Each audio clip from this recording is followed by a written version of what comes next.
요한계시록 2장 1절부터 7절까지 말씀 우리 한 목소리로 합독하도록 하겠습니다. 에베소 교회의 사자에게 편지하라. 오른손에 있는 7별을 붙잡고 7금 촛대 사이를 거니시는 이가 이르시되, 내가 내 행위와 수고와 내 인내를 알고 또 악한 자들을 용납하지 아니한 것과 자칭 사도라 하되 아닌 자들을 시험하여 그의 거짓된 것을 내가 드러낸 것과 또 내가 참고 내 이름을 위하여 견디고 게으르지 아니한 것을 아노라. 그러나 너를 책망할 것이 있나니 너의 처음 사랑을 버렸느니라. 그러므로 어디서 떨어졌는지를 생각하고 회개하여 처음 행위를 가지라. 만일 그리하지 아니하고 회개하지 아니하면 내가 내게 가서 내 촛대를 그 자리에서 옮기리라. 오직 내게 이것이 있으니 내가 니골라당의 행위를 미워하는도다. 나도 이것을 미워하노라. 귀 있는 자는 성령이 교회들에게 하시는 말씀을 들을지어다. 이기는 그에게는 내가 하나님의 낙원에 있는 생명나무의 열매를 주어 먹게 하리라. 아멘. 요한계시록 묵상이 이어지고 있습니다. 요한계시록을 대면하는 대부분의 믿는 자들의 태도는 어렵다, 난해하다, 이런 마음들이 대부분인데요. 저희 청년부도 8월에 1일 수련회를 진행했습니다. 전교인 수련회를 함께 갔다 와서 청년들만을 위한 시간을 좀 가졌는데, 그때 주제도 요한계시록이었습니다. 그래서 1시간 정도 세미나를 진행하고 요한계시록 뮤지컬도 보고 은혜도 나누고 했는데요. 제가 세미나를 준비하면서 한 5-6권의 책과 한 2개 정도 주석을 봤는데 다 꼼꼼히 보지는 못했습니다. 근데 제가 서문은 다 읽었거든요. 근데 서문에서 하는 공통적인 얘기가 있는데요. 겁먹지 말라는 얘기를 공통적으로 하더라고요. 지난 오후 예배 때 요한계시록 세미나 말씀 전해주셨던 강사 목사님도 서두에 요한계시록 무서운 책 아니다, 이런 얘기 하셨던 거 기억나는데, 요한계시록이 겁먹을 책이 아닌 이유 중에 하나는, 여러 가지 이유가 있거든요. 여러 가지 이유 중에 하나는 그 내용이 새롭거나 특별하지 않기 때문에 그렇습니다. 이게 제목처럼 계시록입니다. 요한계시록은 계시록인데 새로운 계시는 아니에요. 신구약 계시의 완성이다, 이 표현이 적절한 것 같습니다. 요한계시록에 나오는 하나님의 나라나 재림, 종말, 사단의 멸망, 이런 메시지가 그 요한계시록에만 나오는 특별하고도 새로운 내용은 아니다라는 겁니다. 그냥 구약과 신약 그 모든 이야기와 가르침이 다 녹아들어져서 마지막으로 주어진 책이 요한계시록입니다. 그러니까 내용 면에서 새로운 계시다라고 볼 수는 없어요. 그러니까 우리가 겁먹거나 두려워할 필요가 당연히 없는데요. 요한은 구약의 선지자가 전했던 내용, 또 신약 시대에 와서는 사도들이 전했던 내용들을 다시 한번 반복하고 있는 겁니다. 요한계시록은 새롭거나 전혀 다른 내용을 우리에게 얘기하는 것이 아니라서 우리가 두려워할 필요가 없고, 그 내용들을 보면 이사야나 요엘, 다니엘 같은 선지자들이 예언하고 또 사도들이 증거했던, 또 그리고 주님이 직접 가르치셨던 그 종말의 진리를 전하고 있습니다. 그러니까 요한계시록은 이단들이 많이 이용을 하는데, 그들이 이용하는 것처럼 특히 신천지의 비유풀이 같은 뭔가 감춰진 것을 퍼즐처럼 끼워 맞춰야만 이런 이야기였구나, 와 엄청난 걸 알았다, 이렇게 생각할 만한 내용이 아니다라는 거죠. 요한계시록은 속히 일어날 일, 예언적인 얘기를 하고 있긴 한데요. 표면적인 독자는 당시 교회와 성도이지만 지금 저와 여러분 같은 이후에 믿는 그리스도인들에게도 읽혀집니다. 당시 그 교인들과 성도들은 박해 가운데 있었으니까 위로도 얻고 새로운 결단도 하게 되었을 것이고, 또 지금의 교회와 우리에게는 이 계시에 따라서 이제 종말을 준비하는 믿음 가질 수 있게 해주는 책입니다. 이 내용적인 측면을 말씀을 드리는 이유는 2장과 3장 내용 우리가 보게 되는데요. 이 편지의 표면적인 수신자입니다. 7 교회에게 주시는 말씀인데 서두에 말씀드렸던 얘기처럼 구약의 선지자들이 이스라엘 백성들에게 전했던 그런 메시지처럼 또 신약 시대에 하나님의 백성 교회와 성도에게 예수 그리스도의 말씀을 전하고 있는 겁니다. 교회에 그 말씀을 전하고 있는 거예요. 그러니까 동일한 맥락의 말씀이 선포되지만 조금 분위기상 느낌상 다른 부분을 좀 생각해 보면 구약은 뭔가 엄중하고 두려운 분위기만 좀 강조가 되었다면, 그래서 심판과 회개의 메시지가 중심이었다면 오늘부터 보게 되는 이 교회에게 주시는 메시지에는 칭찬도 등장합니다. 여러분 잘 아시는 것처럼 칭찬도 있고요, 격려도 있고 위로의 메시지도 있습니다. 구약에 주셨던 메시지들과 동일하게 심판과 회개에 대해서 말씀도 주시고, 구약에서도 쭉 말씀해 오신 것처럼 회개한 자들, 이 말씀대로 하는 자들이, 순종하는 자들이 얻게 될 약속의 말씀도 주십니다. 이런 구조로 이 편지가 이루어져 있고요. 특별히 오늘 본문은 에베소 교회에게 주시는 말씀입니다. 에베소 교회가 먼저 이 편지의 내용에 1번으로 등장하게 된 건 여러 이유가 있는데, 그 지리적인 측면도 있고, 그리고 지금 이 편지가 전해질 때 가장 먼저 다다를 수 있는 곳이 또 여기라서 그런 부분도 있는 것 같습니다. 메시지들을 좀 살펴보면 먼저 우리 1절부터 볼 텐데, 우리 1절 다시 한번 읽어보겠습니다. 에베소 교회의 사자에게 편지하라. 오른손에 있는 7뼈를 붙잡고 7 금 촛대 사이를 거니시는 이가 이르시되. 에베소 교회의 사자에게 편지하라, 이렇게 시작이 됩니다. 에베소 교회의 사자는 그 교회의 지도자를 의미를 합니다. 그리고 1장 20절에 말씀처럼 7별은 그 사자들을 의미하고 7 촛대는 교회를 의미하게 됩니다. 교회의 사자들과 그 교회를 주님께서 오른손으로 붙들고 계시다, 이렇게 편지가 시작이 됩니다. 1절에 그렇게 시작이 돼요. 그런 주님이 주시는 말씀이다, 이렇게 시작이 됩니다. 교회를 오른손으로 붙잡고 계시고 그 교회를 직접 거니시는 주님이 주시는 말씀이다라는 것인데요. 그런 측면에서 생각해 보면 이 편지를 주시는 하나님의 목적과 의도, 그리고 그 마음을 분명히 알 수 있는 것입니다. 교회를 아끼고 성도를 사랑하시는 마음으로, 그들을 위하는 마음으로 주시는 말씀이다 라는 것이 이제 분명해집니다. 에베소 교회를 사랑하시는 주님이 에베소 교회에 주시는 책망과 또 칭찬의 말씀이 이어지게 됩니다. 우리 2절 3절 같이 한번 읽어보겠습니다. 내가 내 행위와 수고와 내 인내를 알고 또 악한 자들을 용납하지 아니한 것과 자칭 사도라 하되 아닌 자들을 시험하여 그의 거짓된 것을 내가 드러낸 것과 또 내가 참고 내 이름을 위하여 견디고 게으르지 아니한 것을 아노라. 먼저 주님이 주시는 칭찬인데요. 2절을 보면 먼저 칭찬받았던 첫 번째 부분은 에베소 교회의 행위와 수고와 인내입니다. 행위, 수고, 인내인데요. 요 세 개가 짝을 이뤄서 등장했던 성경 본문이 있는데 데살로니가 전서 1장 3절입니다. 바울이 데살로니가 교회에 칭찬했을 때도 요 세 가지가 짝을 이뤄서 나왔어요. 믿음의 역사와 사랑의 수고와 소망의 인내입니다. 이것이 교회에 가득하다라는 칭찬으로 바울이 데살로니가 교회에 보내는 그 편지가 시작이 되는데요. 데살로니가 전서에는 믿음의 역사라고 나오는데, 이 역사라는 단어랑 오늘 본문 2절의 행위라는 단어가 같은 단어, 동일한 똑같은 단어입니다.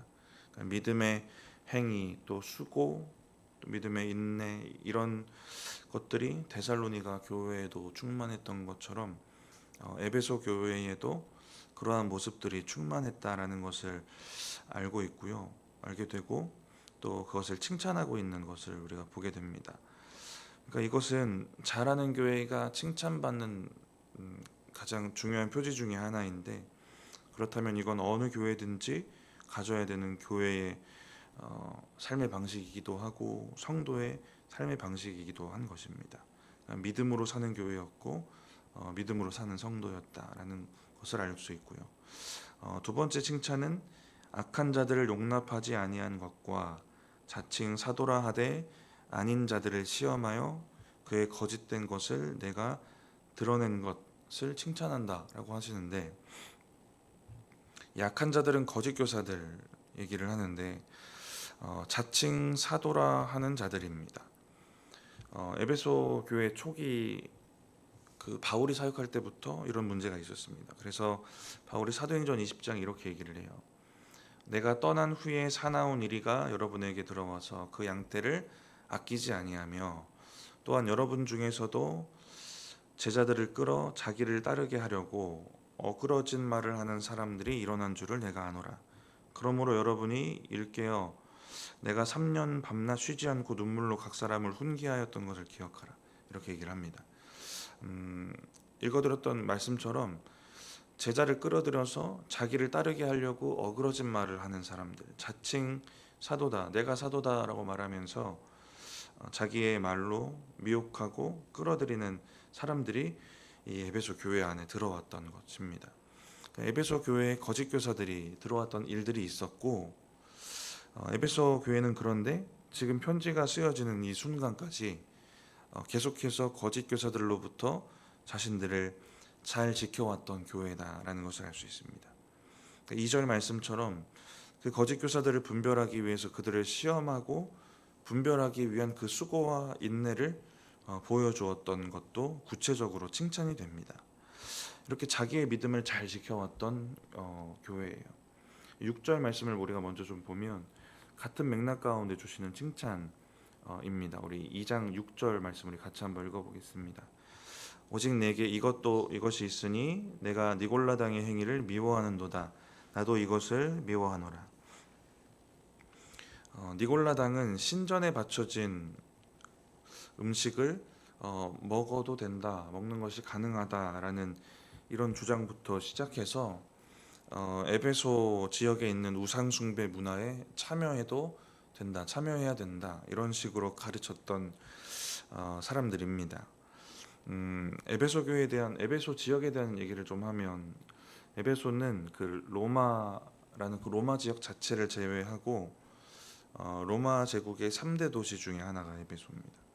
그 당시에도 이미 엄청난 인구가 있었고 소아시아, 특히 소아시아 서부 지역으로 이어지는 무역의 중심지가 됩니다.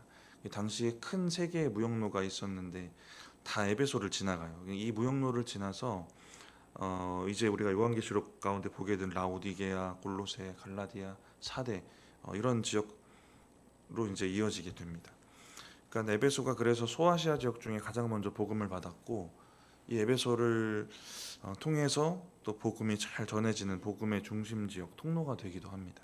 그래서 7교회 중에 가장 먼저 언급이 되는 것 같고, 아까도 잠시 말씀드렸던 것처럼 이 중심 지역이기 때문에 또 이 편지에서 첫 번째로 언급이 되고, 또 지도상으로도 편지를 가장 먼저 전달받게 되는 또 위치에 있어서 또 먼저 언급이 되는 것 같기도 합니다.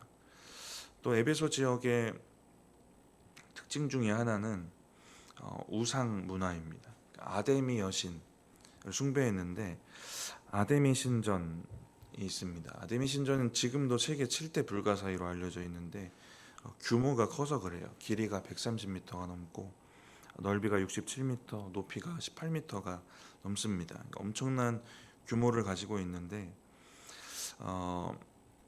이 규모 때문에 지금도 7대 불가 사이로 여겨지게 됩니다. 이렇게 아데미 여신 숭배가 있었고, 더불어 숭배되는 사람이 있었는데 황제입니다. 로마 황제 숭배가 있었어요. 그래서 에베소의 별명이 또 이 황제 숭배를 너무 잘해서 황제 숭배 수호자라는 별명도 있습니다. 에베소 지역의 별명이.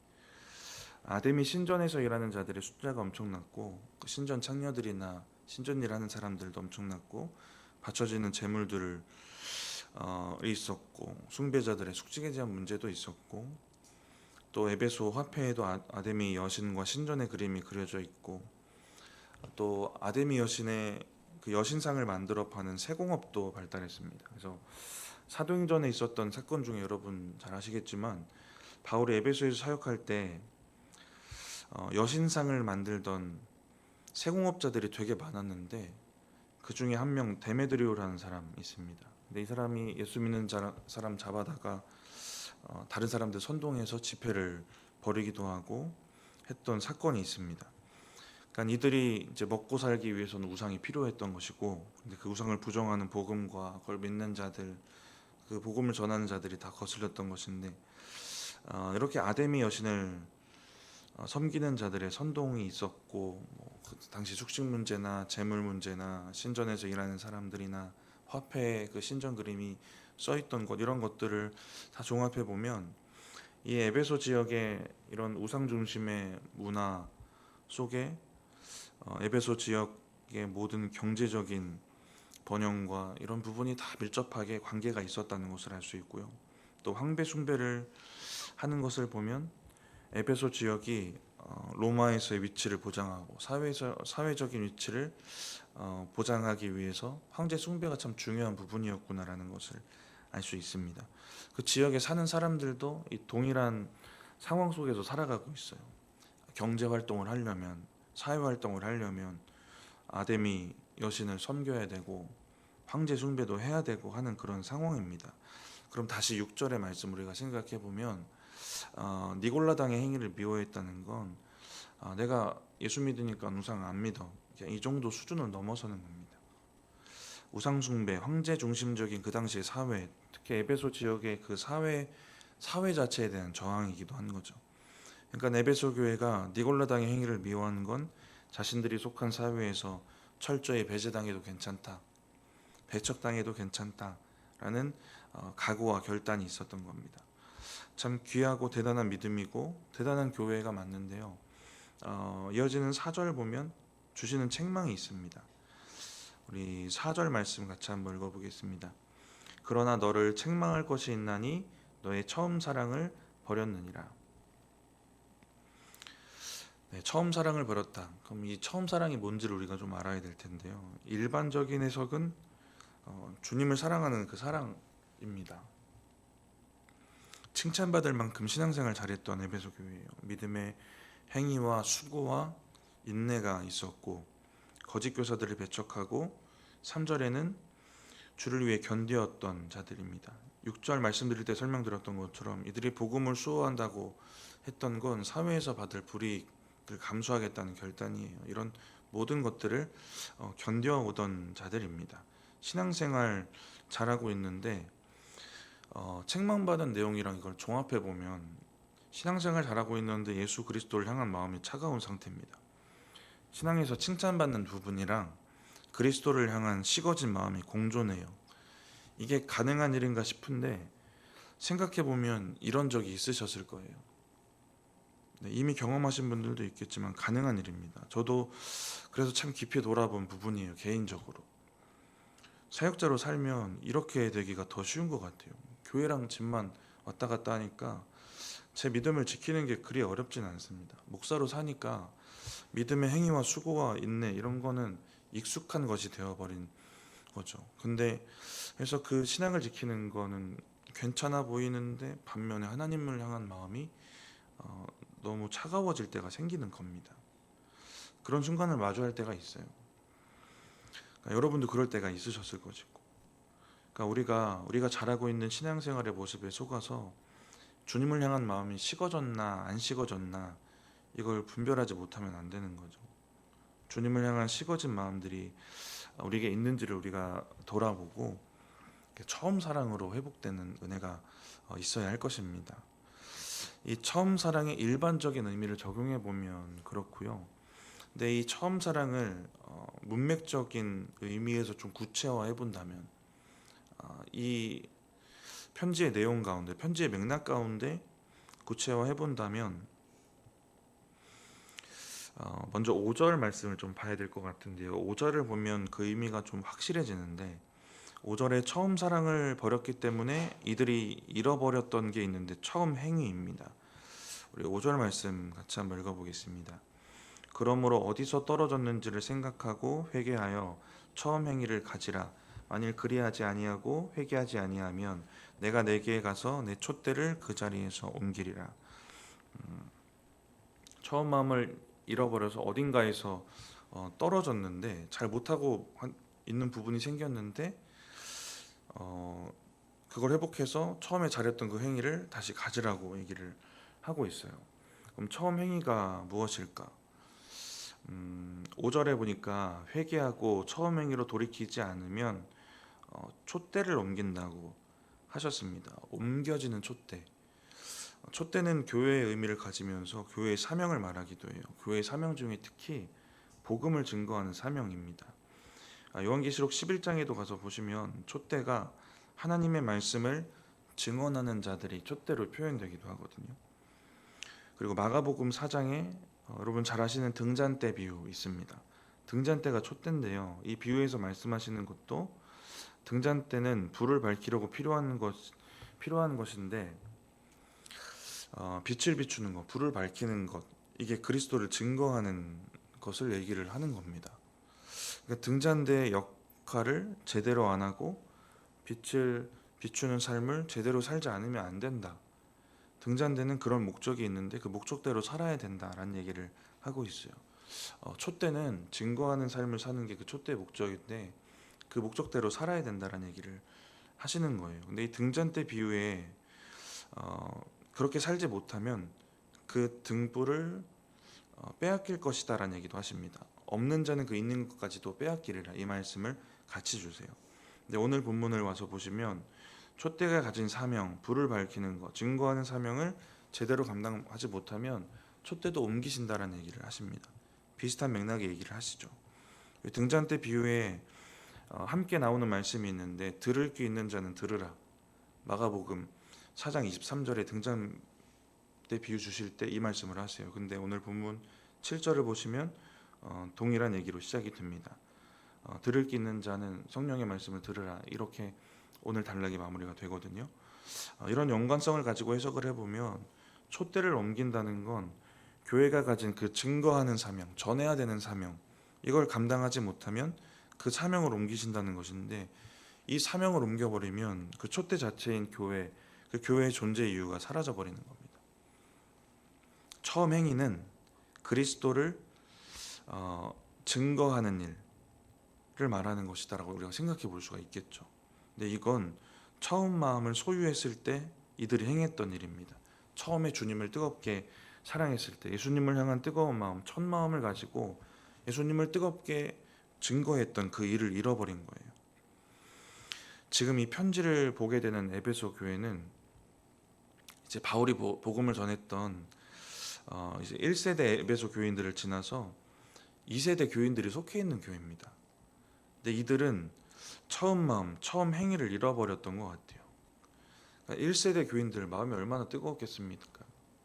그래도 그 가운데 어려움이 있었겠지만 그리스도를 증거하는 처음 행위들을 잘 감당했던 거죠. 그런 처음 행위들이 있었는데 2세대 교인들에게는 그 마음과 행위가 식어진 거예요. 이런 모습들이 에베소 교회에 지금 있는 것이고, 이런 배경 속에 이런 말씀들을 주시는 겁니다. 정리를 해보면 에베소 교회는 자기의 신앙을 순수하게 지켜가는 일을 지금까지도 잘해오는 교회였던 거예요. 자기 신앙을 순수하게 지켜가는 거, 그래서 거짓 교사들이 들어올 틈이 없고 진리를 수호하는 거, 교회의 진리를 수호하는 일은 철저하게 잘 해왔던 교회입니다. 그런데 복음의 증거자가 되는 일, 이건 잘하지 못하는 거예요. 저나 여러분일 수도 있고요. 지금 시대 그리스도인들에게 진짜 많이 보여지는 모습 아닙니까? 교회 안에서 자기 신앙 지키는 일에는 너무 열심인데요, 증거자가 되어서 살지는 못하는 겁니다. 첫 마음이 있어서 첫 행위가 있는 채로 살지 못하는 거예요. 증거자가 되는 삶을 살지 못해요. 증거자가 되어서 살지 못하는 사람의 심령에는 너무 당연하게도 그 처음 마음이 식어져 있을 것입니다. 에베소 교회가 첫 마음이 식어서 첫 행위를 버리고 자기 신앙만 지키고 증거자의 삶을 제대로 살지 못했던 그런 상황들이 있었다라는 것입니다. 그들이 그럴 수밖에 없었던 건, 핑계댈 수 있을 건 아마 그들이 처한 핍박일 수도 있습니다. 근데 5절에 분명히 주님은 핑계가 아니라 회개하라는 말씀을 주셨고 돌이키기를 원하셨다라는 걸 우리가 볼 수 있습니다. 이어지는 7절은 회개한 자들에게 주시는 소망의 말씀입니다. 우리 7절 마지막으로 함께 읽어보겠습니다. 귀 있는 자는 성령이 교회들에게 하시는 말씀을 들을지어다. 이기는 그에게는 내가 하나님의 낙원에 있는 생명나무의 열매를 주어 먹게 하리라. 생명나무 열매를 먹는 은혜를 주신다. 생명나무 열매는 선악과 사건 직후에 금지된 열매입니다. 이걸 금지했던 건 이제 죄를 가지게 된 인간의 입장에서는 그 와중에 주시는 은혜였습니다. 생명나무를 만약에 계속 먹을 수 있었다면 어떻게 됐을까요? 죄를 가진 채로 안 죽는 겁니다. 죄의 굴레, 죄의 영향에 매여서 죽지 않고 사는 겁니다. 근데 생명의 한계를 느끼지 못하니까 하나님께로 돌이켜야겠다 이 마음을 갖기도 어려웠겠죠. 그러니까 영원한 저주 속에서 사는 상태예요. 그 상태도 생명을 금하셨기 때문에 사망에서 죽음으로 죄의 결과로 가는 걸 알게 하시고 하나님을 찾게 하시고 이 과정들이 여기서부터 또 시작된 것이다 라고 생각해 볼 수도 있거든요. 그런데 이런 열매를 이제 주어 먹게 하신다라는 건 금하실 이유가 사라진 상태가 된다라는 겁니다. 다시 하나님과의 관계가 온전히 회복되어서 하나님의 임재 속에서 하나님이 주시는 생명의 은혜를 누리며 산다는 겁니다. 이런 소망의 말씀, 이런 결과적인 말씀도 그 에베소 교회와 또 우리에게 주시는 것입니다. 말씀을 마치면서 함께 나누었던 내용들처럼 우리 신앙생활 잘하고 있기 때문에 주님을 향한 식어진 마음을 보지 못하고 있지 않은가 돌아보시기 바랍니다. 내 신앙의 순수성은 철저하게 지키면서 내 신앙 지키는 건 열심히 하면서 뜨거운 마음으로 증거자의 삶을 살고 있지 않은 모습이 있지 않을까, 이런 모습들을 돌아보셨으면 좋겠습니다. 오늘 말씀을 귀 있는 자가 되어서 들으시고 또 회개하고 회복하고 또 약속된 은혜를 누리시는 저와 여러분들 되시기 바랍니다. 잠깐 기도하겠습니다. 하나님 감사합니다. 요한계시록 묵상 가운데 또 특별히 소아시아 7교회에 주시는 말씀들을 오늘부터 묵상하게 하시고 또 그 가운데 우리가 속한 교회와 또 교회된 우리 자신을 돌아보게 하셔서 감사합니다. 하나님, 우리의 신앙이 우리에게만 매여서 우리 자신만 지키고 우리 자신을 위한 신앙생활에 그쳐지지 않게 하시고 하나님을 향한 뜨거운 마음들이 우리 가운데 다시 한번 불을 뜰 일어나게 하셔서 하나님 주님 주신 그 복음을 전하는 증거자의 사명을 우리가 잘 감당하며 나아갈 수 있도록 주님 함께 하시고 역사하여 주시옵소서. 하나님, 오늘 이 시간 주님 앞에 기도의 제목을 들고선 기도자들이 있습니다. 하나님 기억하시고 하나님 그 기도의 제목 가운데 역사하시고 응답하여 주시옵소서. 감사합니다. 예수님의 이름으로 기도드립니다. 아멘.